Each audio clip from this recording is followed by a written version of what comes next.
Welcome, everyone, to a monumental edition of our basketball coverage. We have breaking news, extensive updates, and a profound deep dive into the state of our national team, Gilas Pilipinas, that you simply will not find anywhere else.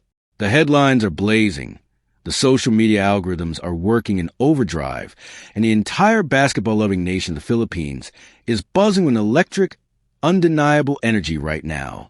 Our main story today centers around the absolute masterclass we just witnessed in Game 2 of the FIBA World Cup Asian qualifiers. Gilas Pilipinas against Guam. The headline says it all four still. We went in with undeniable power. We asserted our dominance.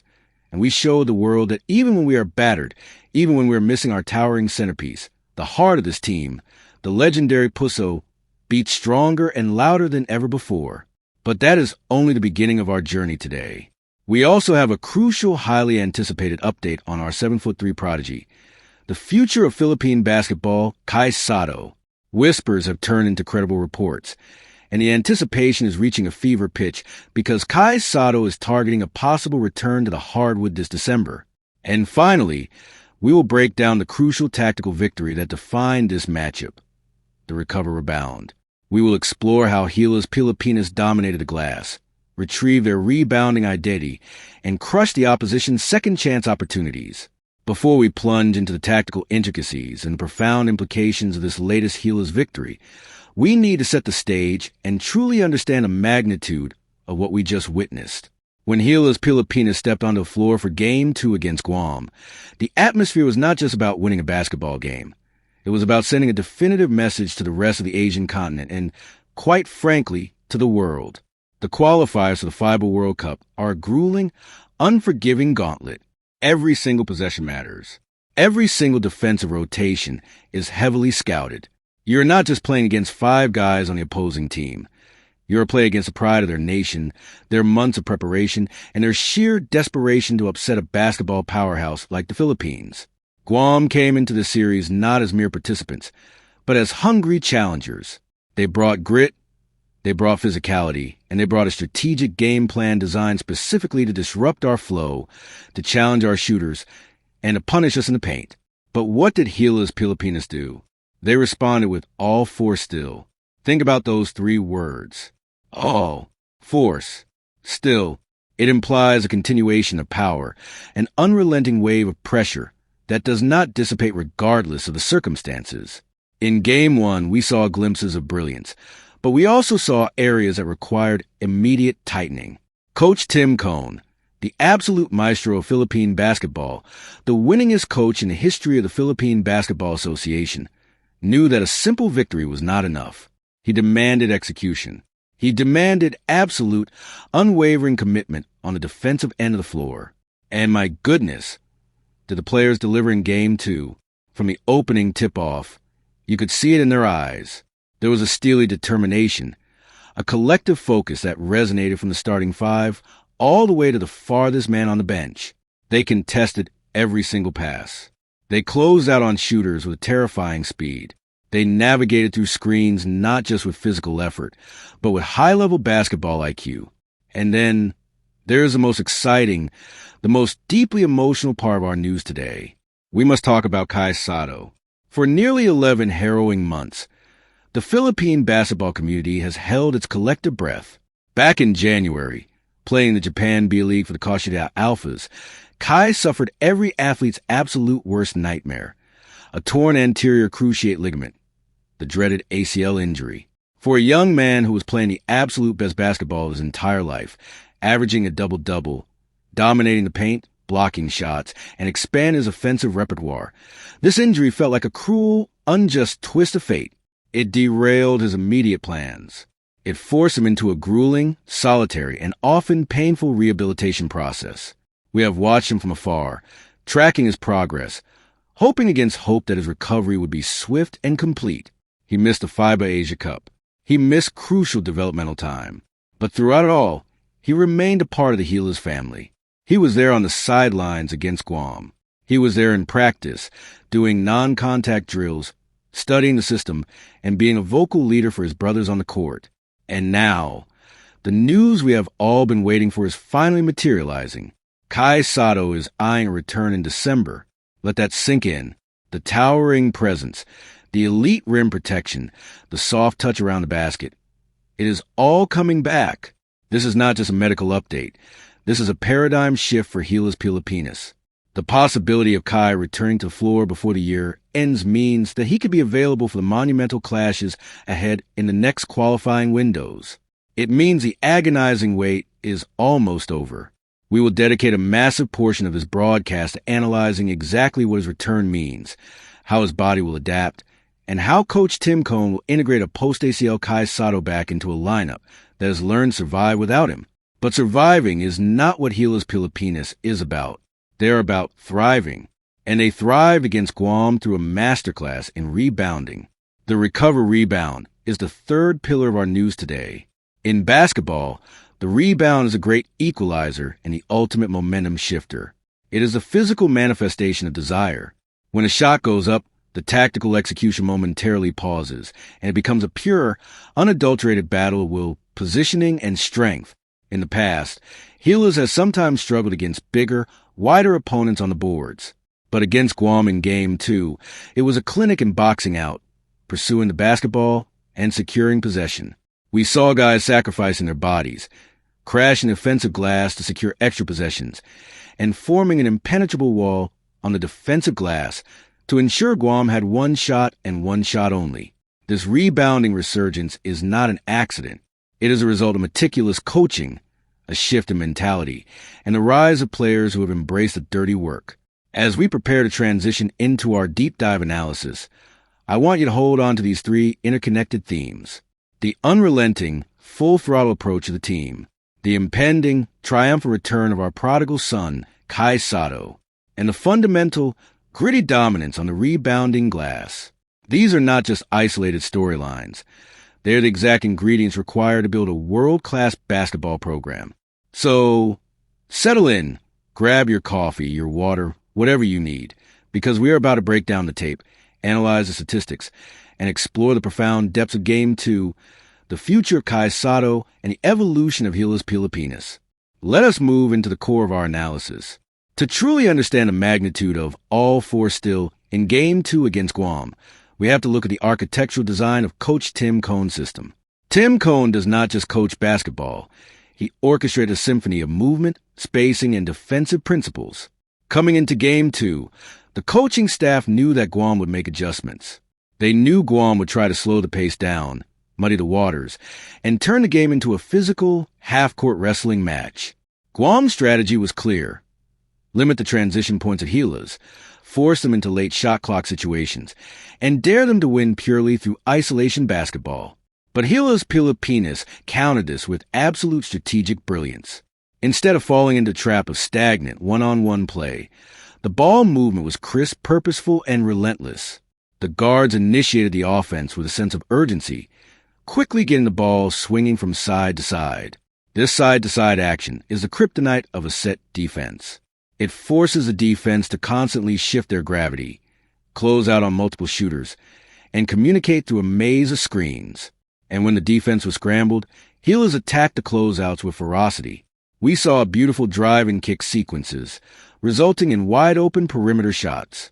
We saw perfectly timed backdoor cuts that punished Guam for overplaying the passing lanes. But the true essence of all four still was found on the defensive end. Defense, in the international game, is about trust and rotation. It is about knowing that if you get beat off the dribble, your teammate is already sliding over to protect the rim, and another teammate is dropping down to sink and fill the passing lane to the open man. In Game 2, the Gilas defense was a living, breathing organism. They trapped the pick and roll with absolute synchronicity, forcing the Guam ball handlers into panic decisions. They denied the entry passes to the post, making it incredibly difficult for Guam to establish any interior presence. And perhaps most impressively, they stayed incredibly disciplined on shot fakes, keeping their feet on the floor and contested without fouling. This level of defensive execution is exhausting. It requires an immense level of cardiovascular fitness and mental fortitude. It proves that this team is completely bought into the culture of accountability.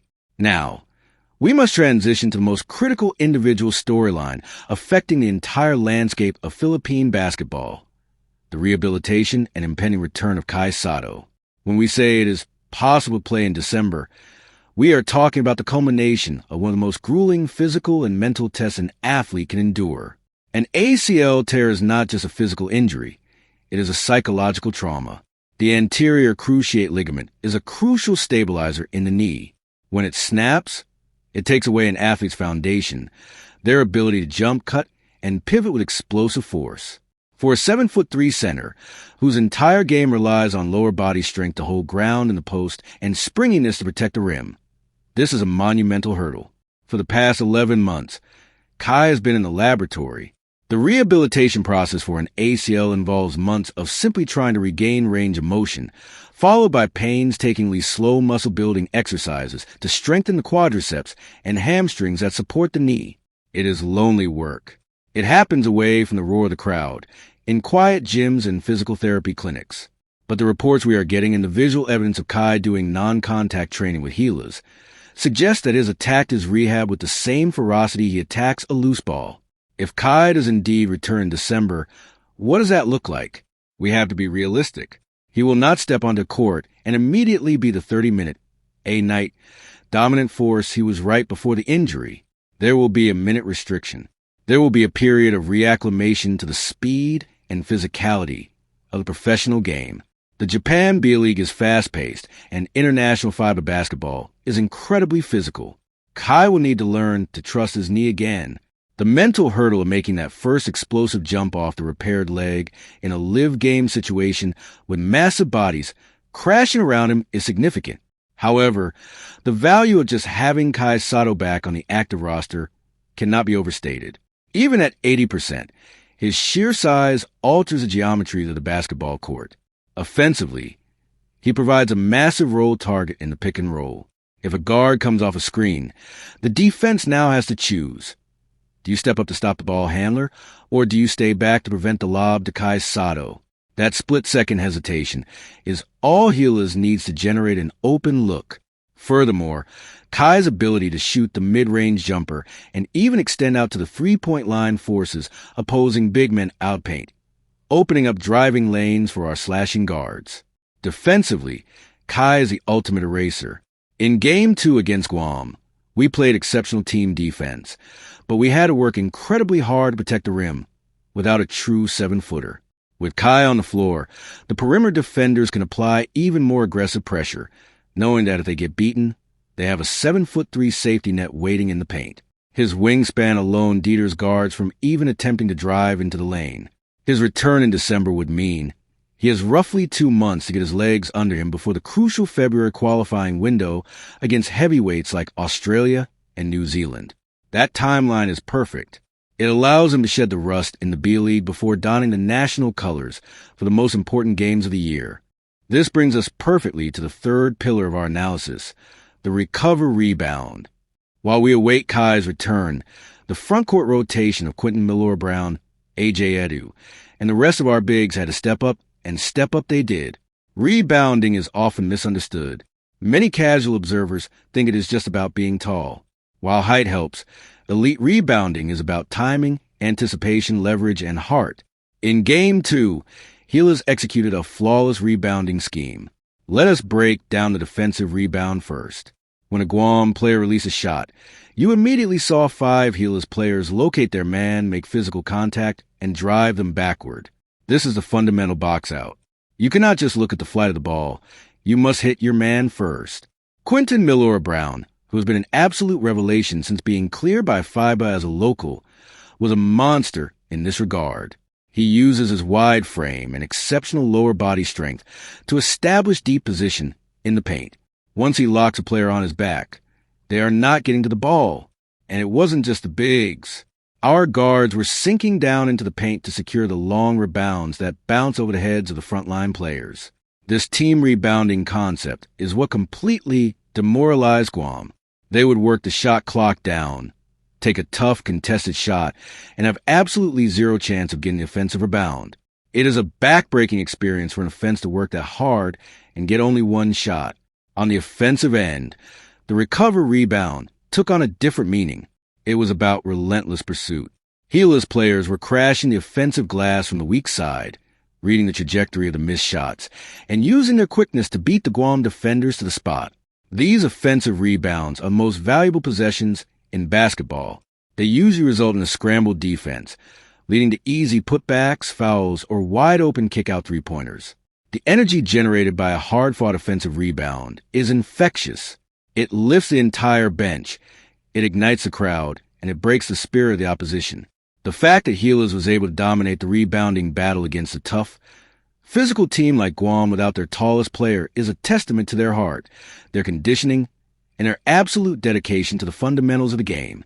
When you combine these three elements, the tactical and physical dominance of all four still, the strategic preparation for the return of Kai Sotto, and the gritty, fundamental mastery of the recover rebound, you see the blueprint of a championship-caliber program. Coach Tim Cohn has built a culture where excuses are not tolerated. If a key player is injured, the next man steps up. If the shots are not falling, the team relies on its defense and rebounding to win the game. This is the evolution of Gilas Pilipinas. We are no longer a team that relies solely on isolation heroics or streaky shooting. We are a methodical, powerful, and deeply intelligent basketball team that knows exactly how to win in the brutal arena of international competition. As we begin to wrap up this extensive deep dive analysis into Gilas Pilipinas, Game 2 against Guam, and the highly anticipated return of Kai Sotto, it is vital to take a step back and look at the broader, majestic canvas of Philippine basketball. What we are witnessing right now is not just a series of qualifying games. It is a meticulous, brick-by-brick construction of a legacy. The narrative of Gilas Pilipinas has always been one of immense passion, heartbreaking near misses, and an undying love for the game that permeates every street corner and every barangay court in our nation. But passion alone does not win medals on the world stage. Passion must be harnessed, disciplined, and combined with elite tactical execution and world-class athletic preparation. And that is precisely what is happening under the current regime. The victory over Guam, characterized by that unrelenting, all-for-still mentality, is a massive stepping stone. It proves that our baseline level play has been elevated. In years past, a game against a physical, determined opponent like Guam might have turned into a messy, unpredictable shootout. But this iteration of Gilas imposed its will. They dictated the terms of engagement. They said, "We are going to defend you. We are going to out-rebound you, and we are going to run our system until you break." That level of professional ruthlessness is exactly what is required to compete against the European giants and the athletic powerhouses of the Americas in the actual World Cup. We are building a foundation of concrete, a system that can withstand the immense pressure of international play. And as we look to the horizon, the looming return of Kai Sotto in December shines like a beacon of immense hope and terrifying potential for our opponents. We have analyzed his recovery, the mechanics of his injury, and his tactical fit within the system. But we must also acknowledge the sheer emotional weight of his comeback. Kai carries the dreams of a nation on his incredibly broad shoulders. He is our greatest hope for a generational talent who can not only dominate in Asia, but stand toe-to-toe with the titans of global basketball. The resilience he has shown over the past 11 months, the quiet, agonizing hours in the gym, the mental fortitude to push through the pain and the doubt, is a testament to his character. When he finally steps back onto the hardwood, laces up his sneakers, and hears the roar of the crowd, it will be a moment of pure, unadulterated triumph. It will not just be the return of a player, it will be the return of a symbol, and I, for one, cannot wait to witness it. Furthermore, the recover-rebound identity that the team forged in his absence will not simply disappear when he returns. Imagine a team that already rebounds with the ferocity and collective effort that we saw against Guam, and then you add a 7'3" behemoth into the mix. It is a terrifying prospect for the rest of the world. Quinton Milora-Brown, A.J. Edu Japadalar, and the rest of the front court have learned to hold the line, to box out with extreme prejudice, and to fight for every inch of the paint. When Kai returns, he will not have to carry the entire rebounding load himself. He will be joining an elite rebounding machine. This is the beauty of a well-constructed team. The adversity of an injury forces other players to develop new skills and take on heavy responsibilities. And when the injured star returns, the team as a whole is infinitely stronger, deeper, and more versatile. We are looking ahead to the upcoming windows of the FIBA World Cup Asian qualifiers with a profound sense of optimism and a healthy dose of realism. We know the challenges that await us. Teams like Australia and New Zealand are world-class programs with deep rosters of professional talent. They will test our defensive rotations. They will challenge our physical toughness, and they will exploit any momentary lapse in concentration.